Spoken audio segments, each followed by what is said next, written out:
Jésus-Christ, bonjour et bienvenue à cette méditation.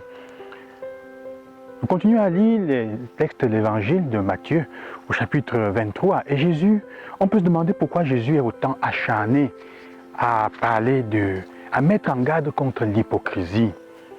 Aujourd'hui, il utilise le thème des tombeaux blanchis. Faites attention à ne pas être comme des tombeaux blanchis qui à l'extérieur sont bien recouverts de chaux, mais à l'intérieur ils sont remplis d'ossements et de pourriture. C'est parce qu'en fait, probablement, quelqu'un dirait, c'est mieux le péché et l'indifférence que l'hypocrisie. Parce que l'hypocrisie, c'est la tentation, c'est la manie de penser d'être meilleur que les autres.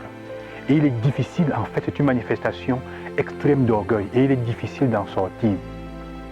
Aujourd'hui, Jésus met en garde contre le fait, justement, de ne pas vivre avec dans le cœur. À l'extérieur, on pense que tout est bien, alors qu'à l'intérieur, nous sommes remplis de mal. On est remplis de l'amertume qui gêne notre vie, des envies, des jalousies, de tout un tas de ressentiments. Et on pense qu'à l'extérieur, de l'extérieur, on pense qu'on vit mieux.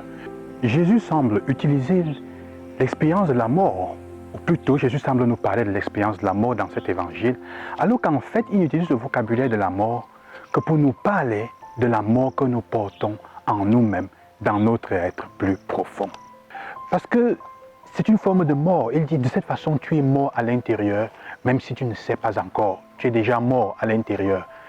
Et ceux qui sont morts à l'intérieur, en fait, rendent la vie difficile aux vivants. Il est difficile d'être avec eux. Là où ils entrent, ils rendent la vie difficile. Et c'est une manifestation de cette hypocrisie qui est grande parce que ce sont des personnes qui portent la mort là où elle se trouve. On tue. Imagine si tu n'es pas bien à l'intérieur, si dans ton intérieur tu n'es pas en paix avec toi-même, tu ne t'aimes pas, tu ne peux pas manifester cela dehors. Si on est avec toi, on doit sentir des énergies négatives, on doit entrer dans le négatif. Tu parleras mal des autres, tu ne sauras pas jouir du bien des autres, tu ne peux pas. Et en fait, c'est ça contre laquelle le Seigneur nous met en garde. Et il nous dit aussi, ça va te porter parfois à faire comme ils font les Parisiens, à penser qu'on est meilleur que ceux qui nous ont précédés.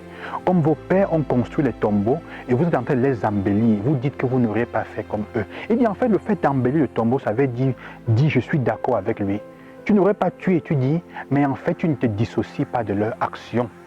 Il y a combien de personnes avec qui on est quand ils sont en vie, ou même quand ils sont avec nous, on leur met les bâtons dans les roues, on les calomnie, on leur fait tout le possible pour qu'elles ne réussissent pas à faire un travail. Peut-être là où nous avons échoué, peut-être là où elles étaient mieux préparées que nous. Mais alors après, quand elles s'en vont, quand elles sont dans les problèmes dans lesquels on les a mis nous-mêmes, alors on commence à dire du bien, à tenter d'arranger les choses. Il dit ça, c'est la pire des formes. Et c'est pour ça que Jésus met en garde contre l'hypocrisie. Ça joue de façon terrible. Mais parce qu'il aime. En fait, c'est parce qu'il aime. Quand on aime quelqu'un, on est capable de lui dire parfois des choses dures pour le secouer. C'est pour ça qu'il leur dit, vous êtes comme des tombeaux blanchis. Alors il faut faire attention, dit Jésus, parce que cela amène la mort là où on se trouve. L'hypocrisie et le fait de ressembler à un tombeau blanchi arrête d'être un problème quand nous arrêtons de faire semblant d'être meilleurs que les autres. Frères et sœurs, que le Seigneur nous donne la grâce vraiment de ne pas, de faire un examen de conscience profond et de nous demander en ces jours, quels sont les endroits de ma vie où je ne suis pas content. Et ça affecte mon intérieur au point où je suis rempli de ressentiments, rempli de haine, rempli de rage pour quelqu'un et de colère envers quelqu'un parce que c'est ça en fait qui tue. Alors quand je rencontre ces personnes, je lui montre mes dents, je ris, on vient faire les simagrées et du théâtre. Mais quand on est dans son coin, on est en train de mourir.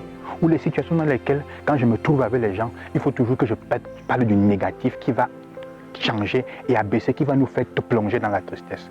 Que le Seigneur vous accompagne et qu'il vous aide pour ça, parce qu'il nous aime, alors il est capable aussi d'être dur avec nous.